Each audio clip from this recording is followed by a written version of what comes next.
Well, I just have to start with a challenge to the president.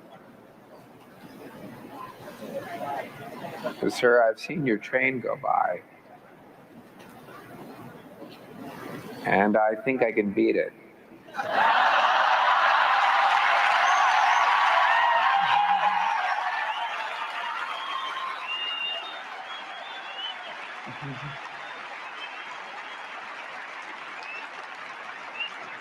I'll even give you a head start. Over the last few years, we've heard a lot about something called family values. And like many of you, I've struggled to figure out what that means. And since my accident, I've found a definition that seems to make sense. I think it means that we're all family.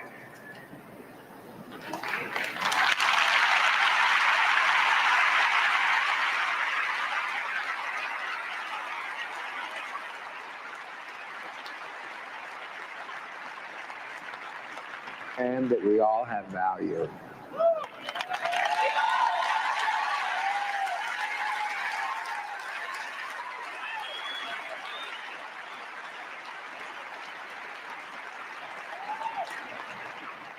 Now, if that's true, if America really is a family, then we have to recognize that many members of our family are hurting. And just to take one aspect of it, 1 in 5 of us has some kind of disability. You may have an aunt with Parkinson's disease, a neighbor with a spinal cord injury, a brother with AIDS. And if we're really committed to this idea of family, we've got to do something about it. Now, first of all, our nation cannot tolerate discrimination of any kind.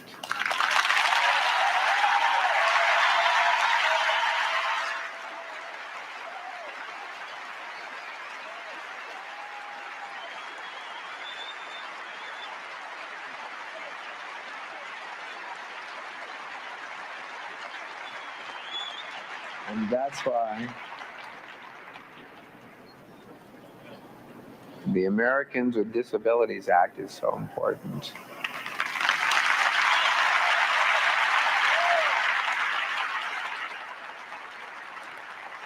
It must be honored everywhere. It is a civil rights law that is tearing down barriers, both in architecture and in attitude.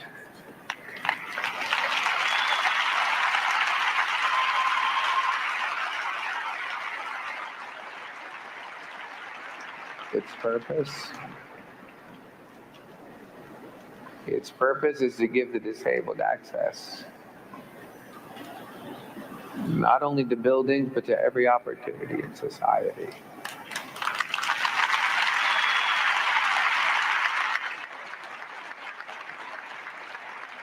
Now, I strongly believe our nation must give its full support to the caregivers who are helping people with disabilities live independent lives.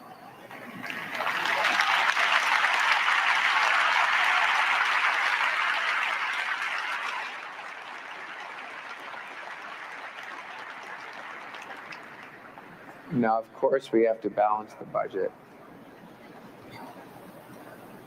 And we will. We have to be extremely careful with every dollar we spend.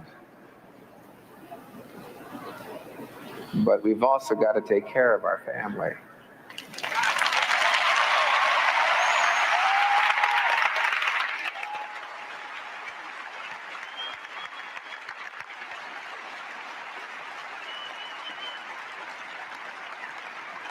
And not flash programs that people need. We should be enabling and healing and curing.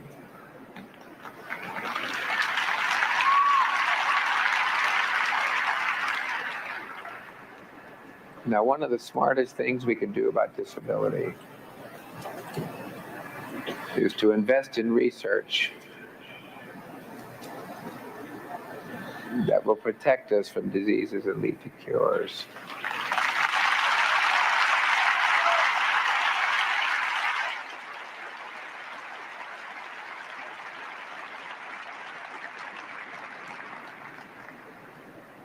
This country already has a long history of doing it. When we put our minds to a problem, we find solutions. But our scientists can do more. We've got to give them the chance. And that means more funding for research.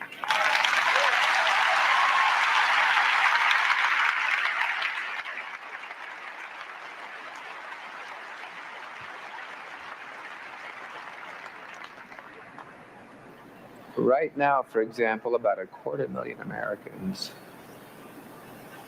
have a spinal cord injury. And our government spends about $8.7 billion a year just maintaining these members of our family. But we only spend $40 million a year on research that would actually improve the quality of their lives, get them off public assistance, or even cure them. We've got to be smarter and do better.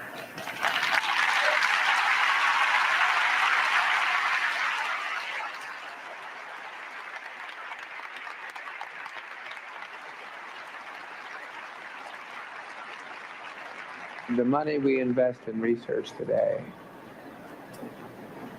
is going to determine the quality of life of members of our family tomorrow. Now, during my rehabilitation, I met a young man named Gregory Patterson. He was innocently driving through Newark, New Jersey, and a stray bullet from a gang shooting went through a car window right into his neck and severed his spinal cord. 5 years ago, he might have died.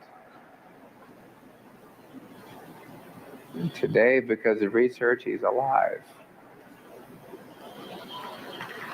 But merely being alive is not enough. We have a moral and an economic responsibility to ease his suffering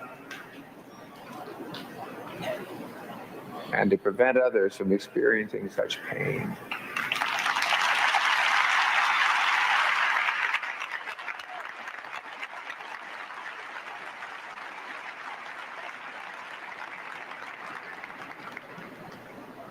And to do that, we don't need to raise taxes.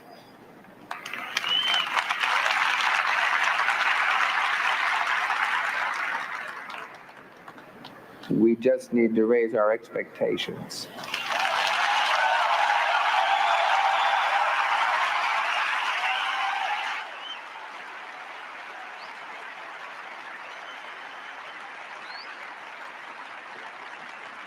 Now, America has a tradition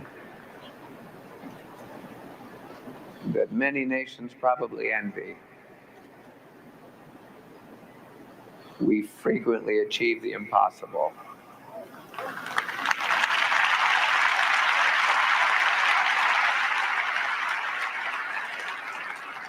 It's part of our national character.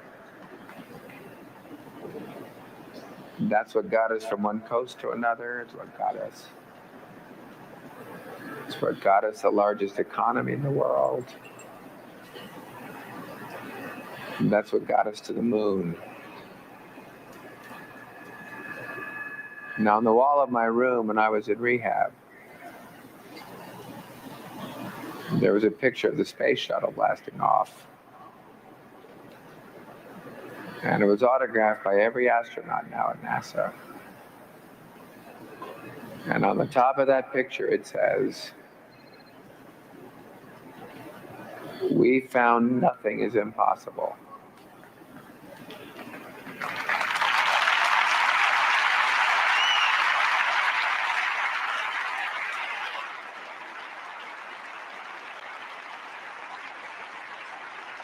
Now that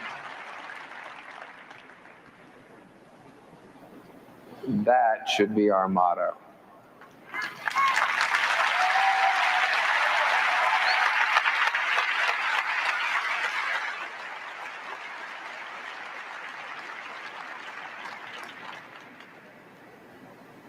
It's not a Democratic motto, not a Republican motto.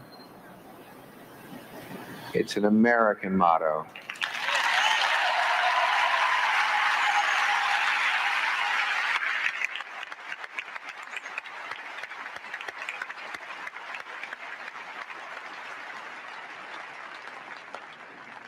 It's not something one party can do alone. It's something we as a nation have to do together.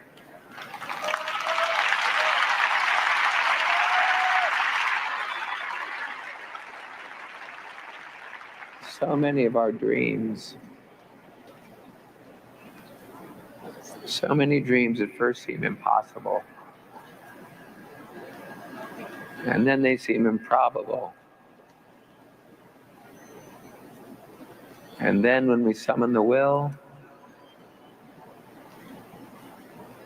they soon become inevitable.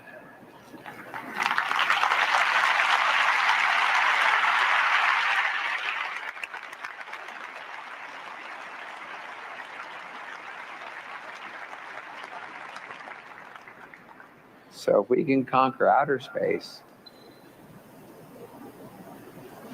we should be able to conquer inner space too.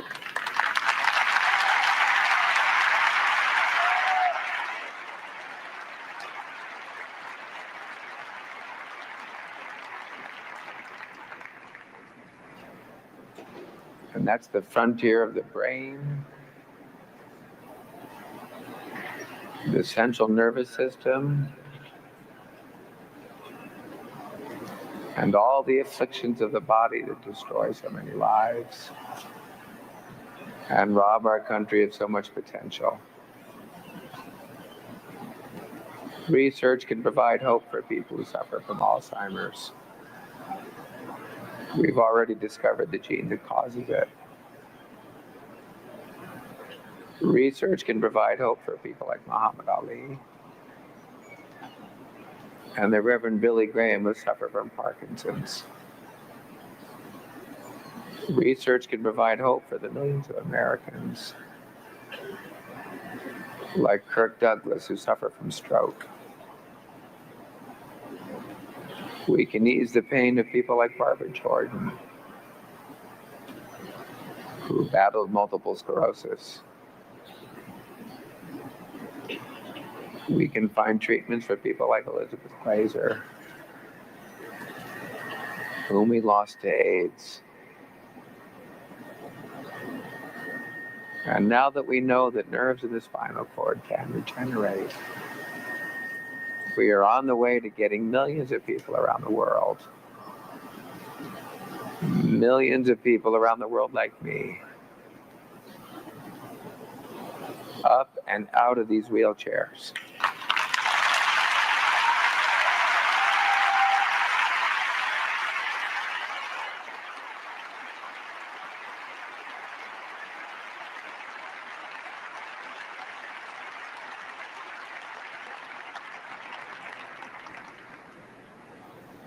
Now, 56 years ago,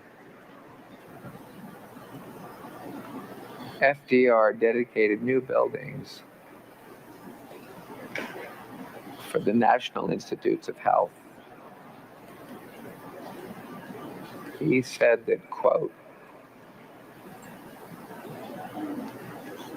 "The defense this nation seeks involves a great deal more than building airplanes, ships, guns, and bombs. We cannot be a strong nation unless we are a healthy nation.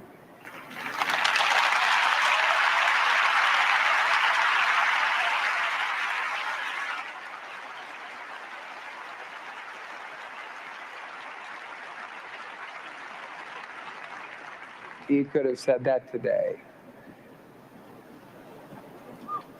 President Roosevelt showed us that a man who could barely lift himself out of a wheelchair could still lift this nation out of despair.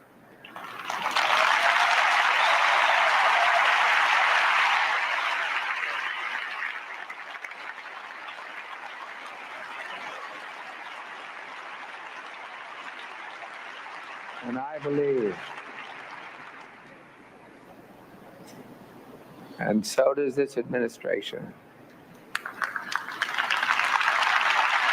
in the most important principle. The most important principle that FDR taught us. America does not let its needy citizens fend for themselves.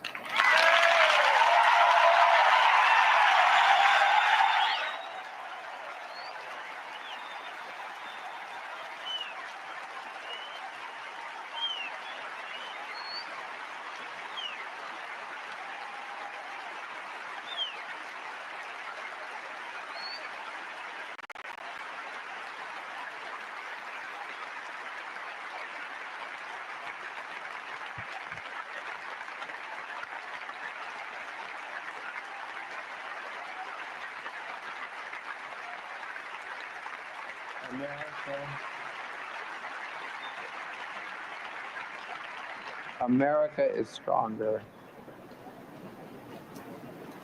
when all of us take care of all of us, giving new life to that ideal is the challenge before us tonight. Thank you very much.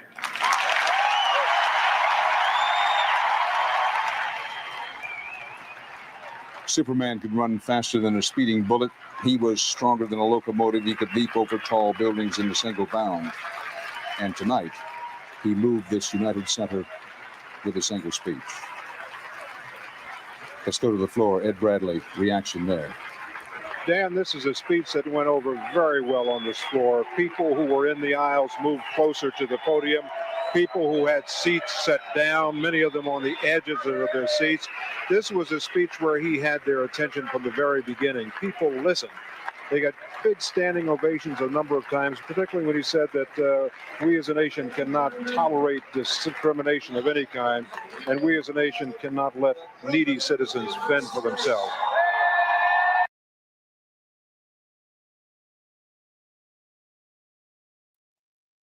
And yet, that speech would not have been allowed in 2020 to 2024.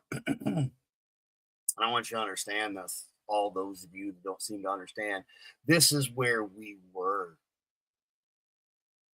We were looking ahead to a world that would have been so much better. And then you allow fucking Fauci and these scumbags to literally do the opposite of what was just said. Americans united taking care of Americans. And instead, that's not happening. So, yeah, we're a little pissed off and we're a little tired of this. Day in, day out. This is where we were in 96. This is where we should be beyond in 2025. And yet we are not.